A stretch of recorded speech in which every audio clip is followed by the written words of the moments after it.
Hey guys, this is David Wunderlich for Gator Country, and back by popular demand, it's some film study of the Florida Gator football team, both defense and offense against Missouri. I think we'll take a look at some really interesting things and see that this was Florida's best performance of the year overall. Just to let you know, I'm trying out some new video annotation software. You might see a couple weird things. I'll get that cleaned up for next time. And once again, thanks to the incredible LibGator for the condensed games that I was able to use for the video source here. So let's dive in. So we're going to start talking about the defense. And first I'm going to talk about playing off coverage. And here we're talking about Rashard Torrence, and he is a long distance from this receiver. So he's giving a pretty big cushion there, and it's worth remembering that Torrence is a safety, not a corner. So he's not necessarily going to be the most comfortable guy at playing really tight press coverage. But this is a strategy, and Florida's doing it on purpose, and sometimes it works well, and sometimes it doesn't. Here we're going to see Jalen Knox, the receiver. He's going to come up and do a middle route here, and Torrence is going to need to follow him that way. So if we take a look at this in motion, we're going to see here, it's a snap, Knox makes his break, and Torrence is about 2-3 yards away as the catch is being made. Now this is a situation where this kind of coverage is not the greatest. It's not bad, but it's not the greatest, because here Knox has the ability to cut over to the middle of the field and come this way and get some more space. So if we watch, that's exactly what he does. This route here by the tight end has obstructed Brad Stewart, so he's going to be a little late coming that way. And Knox picks up the first down. So here's a situation where playing off coverage was okay. It wasn't a giant gain, but it did allow Missouri to pick up a first down on 1st and 10. Here we're going to see it again. Once again, there's Torrence, and we're again dealing with Jalen Knox, and this time he's going to do an out route. And what makes this different is that Torrence has the sideline here to help him out. So when Knox catches the pass going over to the sideline, he doesn't have room to go and avoid the defender. And so if we watch this in motion, here he goes, he makes his break, and Torrence, knowing that he has the sideline to help him, he's breaking faster, and he's actually going to get to the ball a lot quicker. And so you can see here, he's making contact with Knox right as Knox is pulling the ball down. And again, sideline's right there, and he tackles him for only about a 3-yard gain. So here, Torrence again played pretty far off the ball, but it was a 3-yard gain instead of an 11 or 12-yard gain. So depending on what routes are going on and what the situation is, playing this kind of soft coverage can work totally fine. And as long as we can make a one-on-one tackle here, like Rashard Torrence did, then playing off is totally fine. Now, one thing that definitely helped out Florida's defense is the return of Kyrie Campbell. And on this play, we can see kind of one of the things he does. So it's 2nd and 10, and Missouri has a pretty big group of people there. This is looking like it's probably a run play. And Florida officially has 7 in the box, and it also has Kaiir Elam right here. He's technically not in the box, but he's close enough. So Florida has 8 guys right there. They're playing run. And so if we watch this go forward just a little bit, we send this guy in motion. Ventrell Miller takes 1 step over, but that's it. We're still thinking it's going to be a run play, and we are right. So here it is. We've got the handoff to Larry Roundtree, and this is a zone run. So he's going to be looking for a cutting lane. Now the first cutting lane that he might look to go for is right here, but Tedarrell Slaton is in the way. He can't do that. This right here, this blue helmet, is Kyrie Campbell. He has driven his guy, the right guard, 4 yards up the field. And so there's not a lot of traffic here, and that means Kaiir Elam has been able to come around, and he's able to go after the running back right there. So if we move it forward a little bit, here we see Elam is right there with Slaton taking care of the running back. So if we watch this more in real time, we can see that Campbell shoving that right guard so far up the field gives Elam a window to help out Slaton with the tackle. There goes Slayton. He beats a double team. Elam comes around through that gap, and we've got a tackle. On this play, from a little later on in the game, we're going to see the same kind of thing. So this is not as obvious a run set, although we do have a couple of tight ends right there. We're actually going to be another zone run to the right. And so again, we're going to be looking at cutback lanes. Here we go. Larry Roundtree gets the ball. And his first cutback lane here, again, is plugged by Tedarrell Slaton. He's got nothing there.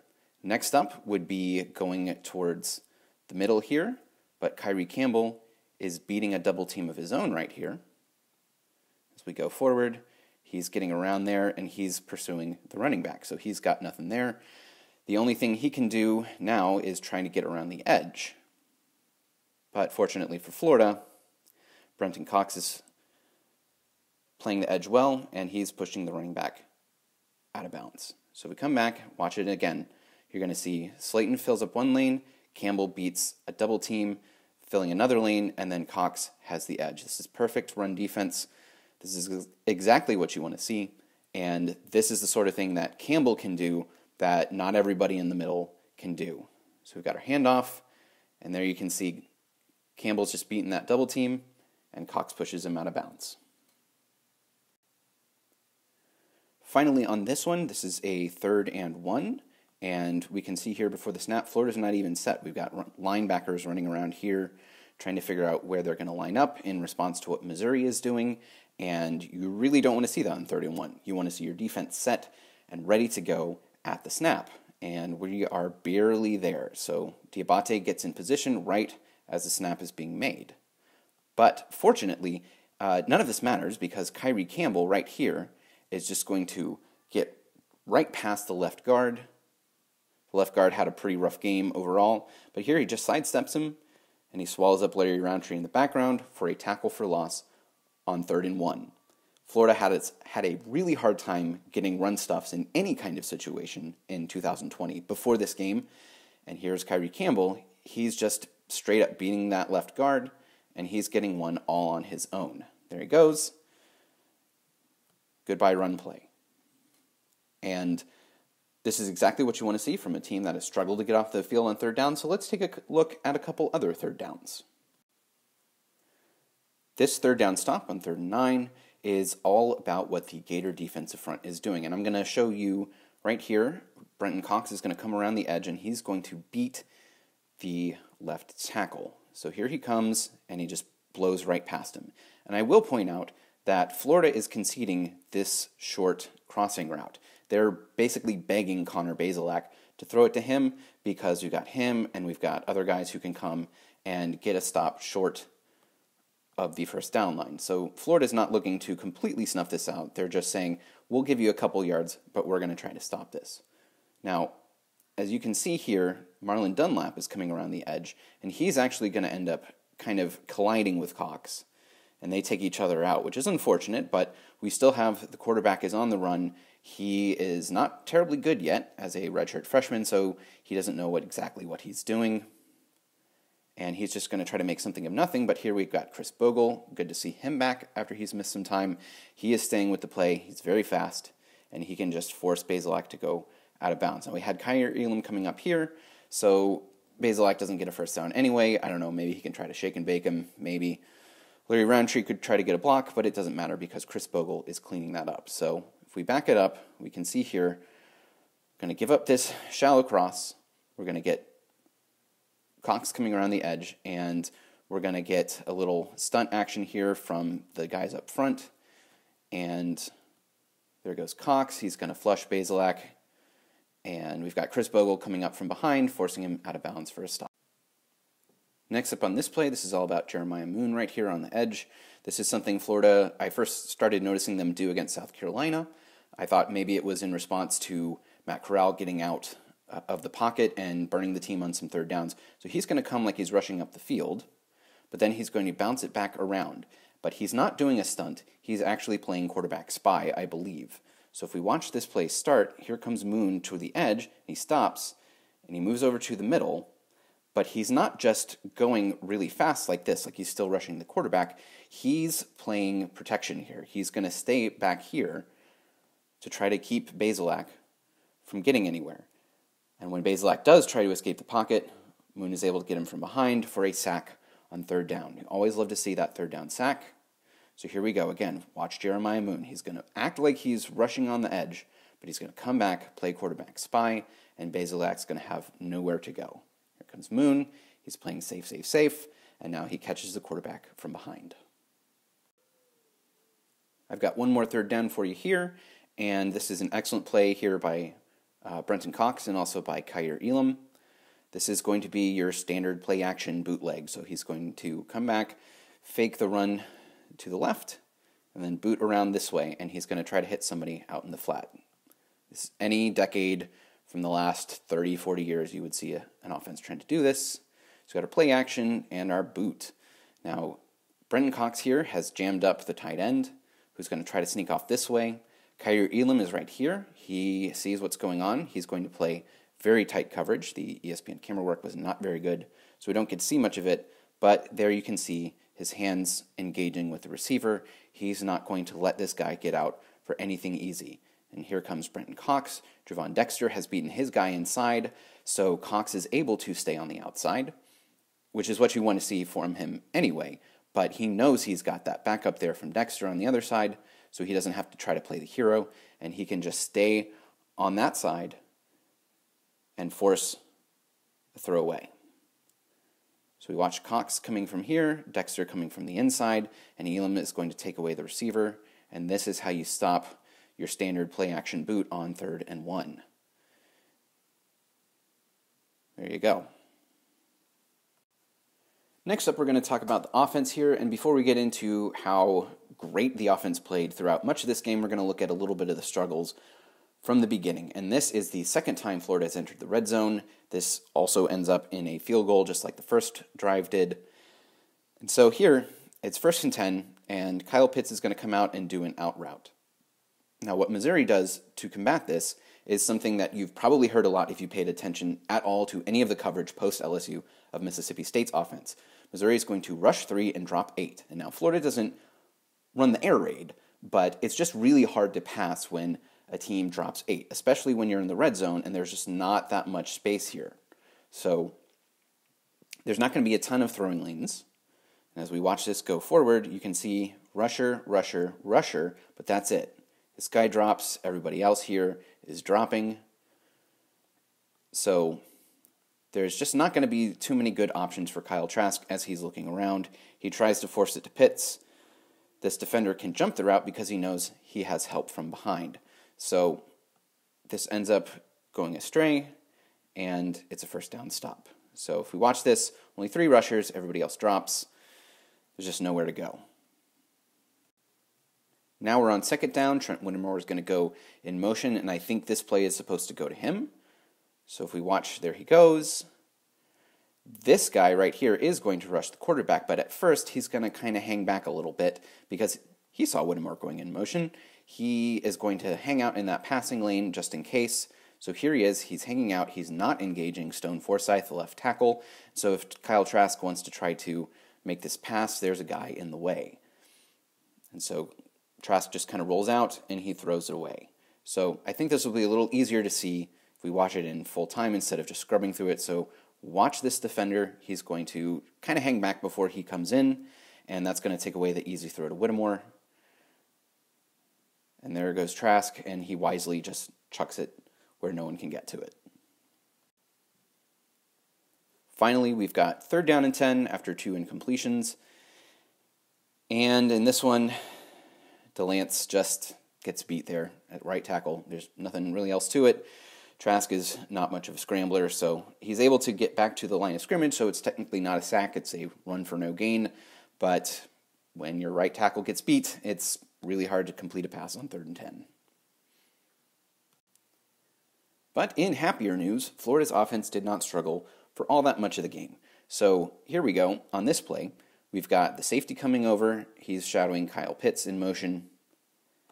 And we're going to see this guy is an edge rusher. He does not drop. We've got man up here. and we also have Malik Davis. Now, if anyone is going to cover Malik Davis on his route out of the backfield, it's going to have to be Nick Bolton here, which is Missouri's outstanding linebacker. Now, he's more of a run stuffer than he is a pass coverage guy, and you're going to see it here because he is going to play up like he's spying on Kyle Trask for some reason, which doesn't really make a whole lot of sense because Trask doesn't run except when he does, as we'll see later. So here we go. This guy, he's going to shadow Pitts here, and we're going to see Bolton here in the middle. He's coming up like he wants to come after the quarterback, leaving absolutely nobody covering Malik Davis, and it doesn't get any easier than this, folks.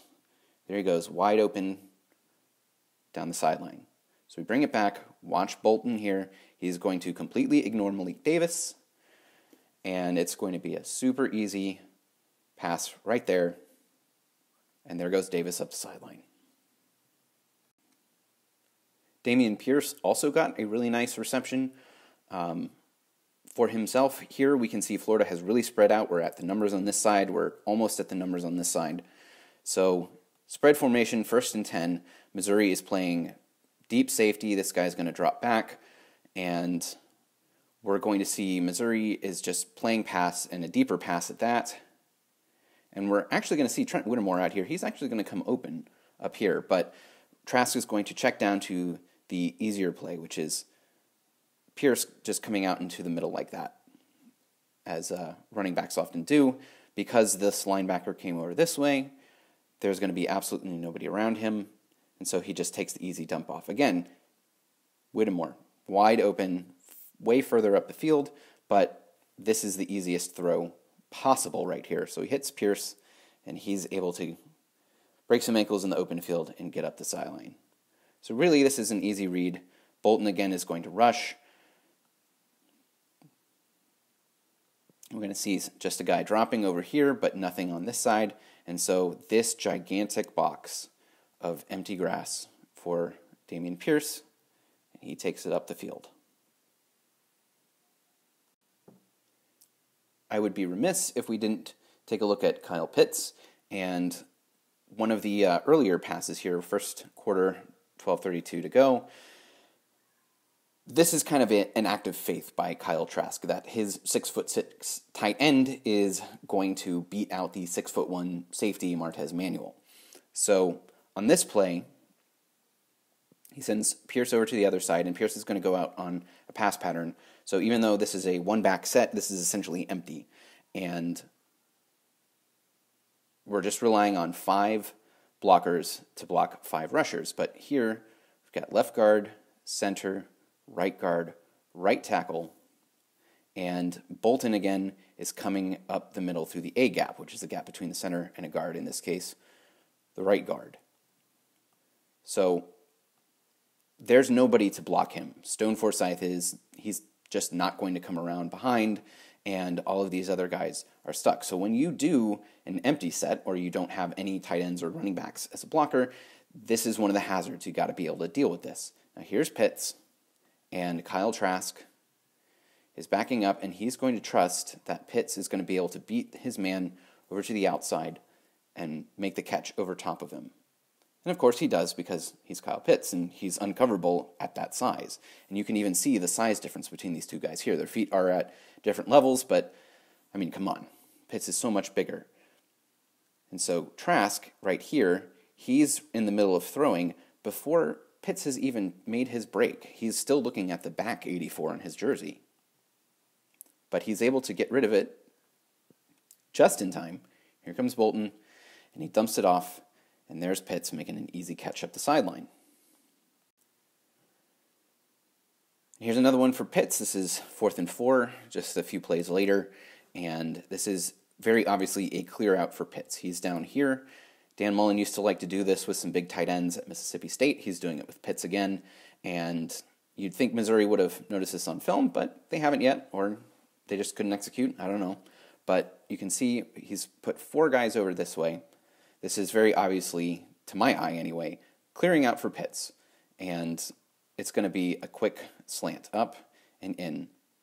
And there are 2 guys who would be able to help with this, because Pitts is, let's be honest, he's going to use his size to box out his guy. He's going to get that inside leverage that he needs. We're going to look at Bolton, and we're going to look at the safety. Do either of these guys do anything that's going to interrupt Pitts? Here we go. The safety has drifted back. Bolton is just kind of drifting around in the middle. He's not doing anything. So we know the pass is open, so Kyle Trask is just going to make the easy pitch and catch. Pitts beats his guy because he always does, and that's how we pick up a fourth down. So super easy read for Kyle Trask. Just watch out for the linebacker, watch out for the safety. Neither one makes a move in that direction. Pitch and catch. Finally, we're going to take a look at Kyle Trask's 2 long runs. Both of these are on the same play. It's quarterback power. There is not even going to be play action here. This is something you would have seen Tim Tebow running, back in the day. Dameon Pierce is going to be the lead blocker on the edge. And both times, the left guard, Richard Garage, is going to come around on a pull to be a lead blocker for Trask going to the right. And if we count, we've got 1, 2, 3, 4, 5, 6, 7 Missouri guys up front. And we've got 7 blockers for the Gators. Here you can see we've got 5 offensive linemen, Pitts the tight end, and of course Pierce as the blocker. So we've got 7 on 7, but we also have this guy back here, and in order to deal with him, Florida's just going to leave this edge rusher completely unblocked. Because the play is going to the right, it doesn't really matter what's going on the left edge, and you can see he's not even really tight to the edge on that side. So here comes Pierce. He's going to take out the edge rusher. Here comes Garage through the hole to be a lead blocker, and Kyle Trask is just going to go that way. And there he goes. He's able to beat the first guy, and he gets caught from behind by a safety because he's just not that fast. But textbook quarterback power here. You can see running behind Big 76, and there he goes. Missouri was not prepared for this at all. Florida had the numbers, and he rumbles down the field for a big gain. Finally, Florida is going to do the exact same thing on the exact same play. We're going to line up just a little bit different, but Pierce is going to motion around behind Kyle Trask. There he goes, and he's going to be the lead blocker again on the edge guy, and he's just going to take out his legs. Here comes Garage again as a lead blocker, and Kyle Trask actually gives a little bit of a head fake to the safety coming up, and he's able to cut to the middle to pick up some extra yardage. So again, same play, Pierce taking out the edge, Garage coming around behind, and there goes Trask. Right up the middle for a big gain. There you have it. A lot of improvement on defense, and after a slow start, a lot of good stuff on offense too. This is about as good as Florida has looked all year, and that's despite punting for the most times in the game at 3. I am very encouraged by what I see from this Missouri game, and we'll see if Florida can carry that momentum forward to the big tilt against Georgia.